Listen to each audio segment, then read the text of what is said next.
Once again, good evening everyone. So welcome muli sa ating daily evening devotional to be like Jesus. It's January 3, entitled Approaching God with Reverence. So mababasa din po ito sa Thoughts from the Mount of Blessings. So samahan niyo po akong pag-aralan ito mga kapatid. Sabi sa key text natin sa Luke 11 verse 2, He said to them, "When you pray, say, Our Father in heaven, hallowed be your name, your kingdom come." This is the pattern we need to pray, ano? This is the pattern of prayer. To hallow the name of the Lord requires that the words in which we speak of the Supreme Being be uttered with reverence. Holy and reverent is His name. We are never in any manner to treat lightly the titles of appellations of the deity. In prayer, we enter the audience chamber of the Most High, and we should come before Him with holy awe. The angels veil their faces in His presence. The cherubim and the bright and holy seraphim approach His throne with solemn reverence. How much more should we finite, sinful beings come in a reverent manner before the Lord, our Maker? So dito makikita natin kung paano talaga natin gagalangin mga kapatid yung pangalan ng Panginoon. Kasi yung mga walang kasalanan nga na mga anghel, di ba? Mga banal sila. Ay grabe yung paggalang nila sa ating Panginoon. How much more tayong mga makasalanan? Kailangan ating igalang ang ating Panginoon. Kasi hindi lang naman ibig sabihin na natatakot ka sa salita mo o nagpupuri ka sa salita mo lamang, kundi dapat yung ipakita sa gawa mo na natatakot ka sa Panginoon na gumawa ng masama. Dapat tayong lumapit na may takot talaga na banal. Takot o banal na takot sa Panginoon. Hindi takot na parang paparusahan ka, kundi isang malalim na paggalang at pagkilala kung gaano kadakila ang Diyos natin. Binanggit ng mga anghel, ang mga kerubin at serapin na kahit sila na banal ay malapit sa Diyos at nagpapakita sila ng matinding paggalang sa Kanya. Kung sila nga ay ganito ang asal sa harap ng Diyos, lalo na tayo na mga makasalanan, na mga tao na may kahinaan at punong-puno ng kadumihan, ay dapat lumapit sa Panginoon ng may kababaang loob at paggalang. But to hallow the name of the Lord means much more than this. We may, like the Jews in Christ's day, manifest the greatest outward reverence for God and yet profane His name continually. The name of the Lord is merciful and gracious, long-suffering and abundant in goodness and truth, forgiving iniquity and transgression and sin. Of the church of Christ it is written, This is the name wherewith she shall be called the Lord our righteousness. This name is put upon every follower of Christ. It is the heritage of the child of God. The family are called after the father. The prophet Jeremiah in the time of Israel's sore distress and tribulation, pray, We are called by thy name, leave us not. So, hindi sapat ang panlabas na paggalang, ano? Kasi maaari tayong tulad ng mga Hudyo noong mga panahon ni Kristo na nagpapakita tayo ng respeto sa labas, maayos magsalita tungkol sa Diyos, relihiyoso ang pagkilos, pero kung ang puso ay buhay, o ang puso at buhay natin ay hindi sumusunod sa Kanya, parang nilalapastangan pa rin natin yung Kanyang pangalan. No? Nakakahiyang isipin mga kapatid, nakakahiya talaga na nag-aangkin tayong tagasunod ng Panginoon, pero hindi po natin ginagalang yung Kanyang mga salita. So, ibig sabihin, hindi lang salita ang mahalaga, kundi ang tunay na pamumuhay. So, ano yung dapat o ano ba yung ibig sabihin ng pangalan ng Diyos?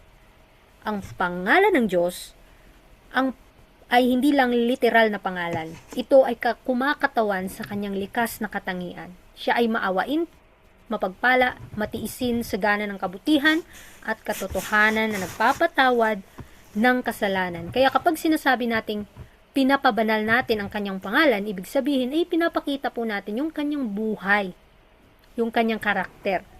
Dahil ang pangalan ng Diyos sa Kanyang bayan ay sinasabi rin na ang iglesia ay tatawaging ang Panginoon ang ating katwiran. So, kailangang sumunod tayo sa Panginoon. Ano man yung magiging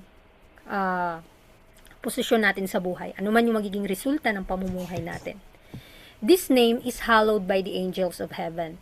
by the inhabitants of unfallen worlds. When you pray, hallowed be thy name, you ask that it may be hallowed in this world, hallowed in you. God has acknowledged you before men and angels as his child. Pray that you may do no dishonor to the worthy name by the which ye are called. So, yung pattern po sa prayers natin na binigay ng Panginoon na halimbawa, na this name is hallowed by the angels of heaven po. Napakahalaga po nating pag-aralan how to pray, mga kapatid. Kasi dito natin ipinapakita yung paggalang natin sa Panginoon. It's not about in word, but in action and sa atin pong buhay. Kapag tayo ay nananalangin na nagsasabi na sambahin ang iyong pangalan, hinihiling natin na ang pangalan ng Diyos ay mapagpahalagahan at maging banal sa mundong ating ginagalawan. At maging banal din ang ating mga sarili. So, nais ng Panginoon na maging banal tayo, na gaya niya na maging banal. Pero hindi po yan on the spot. May mga kahinaan tayo. Pero if we submit ourselves to God, magiging maganda po yung daloy ng ating pamumuhay. Kaya ipinapakita rin ng Diyos sa atin, sa harapan ng mga tao at mga anghel, na tayo ay kanyang mga anak. Kaya sa panalangin niya na hinihiling natin na huwag nating dungisan o ipahiya ang kanyang karapat-dapat na pangalan na ginagamit para sa atin. Kasi pangalan lamang ni Kristo yung tangi nating daan para tayo ay makapasok o madinig ng ating Ama ang ating mga panalangin. God sends you into the world as His representative. So, we need to take note this. In every act of life, you are to make manifest the name of God. Christ's petition calls upon you to possess His character. You cannot hallow His name. You cannot represent Him to the world unless in life and character, you represent the very life and character of God. This you can do only through the acceptance of the grace and righteousness of Christ. So, we need to remember na tayo po ay nabuhay dito sa mundo na may tungkulin, na may layunin to be a representative of Jesus in every act of life, mga kapatid. We are to make manifest the name of God.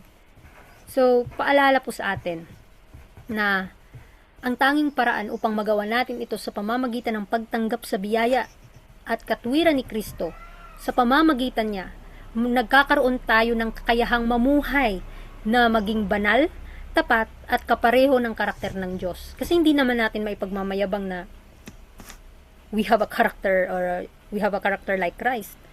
In our own, napakahina natin, di ba? Huwag nating ipagmayabang yun. Bagkus patuloy nating tingnan si Kristo, despite sa napakadaming temptation sa mundo natin, napakadaming mga bagay na panghihinaan sa atin.